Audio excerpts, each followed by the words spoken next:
Hello tears! இன்னைக்கு நம்ம பார்க்க போறது என்ன அப்டின்னா, கும்பகோணத்துக்கு நம்ம வந்து கோயில் மட்டுமா போவோம். அங்க போய் ஸ்பெஷலா இருக்க இந்த கும்பகோணம் கடப்பாவையும் டேஸ்ட் பார்க்க தான் போவோம். ஸோ அத நம்ம செய்யலாமா? வாங்க எப்படி பண்ணுறதுன்னு பார்க்கலாம். அதுக்கு வந்து ஒரு 1/4 மூடி தேங்காய் எடுத்திருக்கேன். அடுத்தது 1 ஸ்பூன் அளவு கசகசா எடுத்திருக்கேன். 1 ஸ்பூன் சோம்பு, கொஞ்சம் பொட்டுக்கடலை, இஞ்சி பூண்டு விழுது. இப்போ ஒரு மிக்ஸி ஜார்ல இது எல்லாத்தையும் வந்து நம்ம ஆட் பண்ணிக்கலாம். இது வந்து நல்லா ஃபைன் பேஸ்ட்டா வந்து அரைச்சுக்கணும்.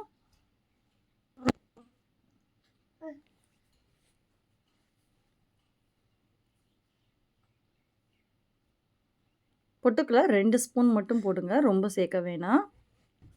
இப்போ வந்து ஒரு குக்கர்ல வந்து ஒரு 1/4 கப் அளவு பாசிப்பருப்பு, கொஞ்சமா மஞ்சத்தூள், தேவையான அளவு தண்ணி, 2 உருளைக்கிழங்க வந்து வேக வைக்க போறேன் நானு. அடுத்தது இப்போ இது எல்லாத்தையும் வந்து நம்ம ஃபர்ஸ்ட்டு அரைச்சுக்கலாம். இப்போ வந்து நல்லா வெந்துருச்சு. இத எடுத்து தனியா வச்சிரலாம். இந்த உருளைக்கிழங்க வந்து நல்லா மேஷ் பண்ணிக்கணும். ரொம்ப மேஷ் பண்ணக்கூடாது. பாதி பாதி தான் வந்து மேஷ் பண்ணணும்.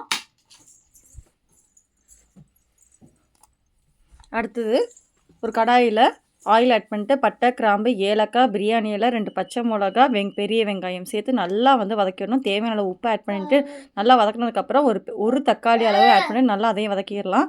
அடுத்தது நம்ம அரைச்ச பேஸ்ட்டை வந்து ஆட் பண்ணிட்டு பச்சை வாசனை போற வரைக்கும் வதக்கிட்டு வேக வச்ச பருப்பை வந்து ஆட் பண்ணி நல்லா கொதி விட்டுக்கலாம். நல்லா இப்போ வந்து கலந்து விட்டுக்குங்க இதை. இதனால் கொஞ்சம் கொதிக்கட்டும். அதோட பச்சை வாசனை ஃபுல்லாக போகட்டும்.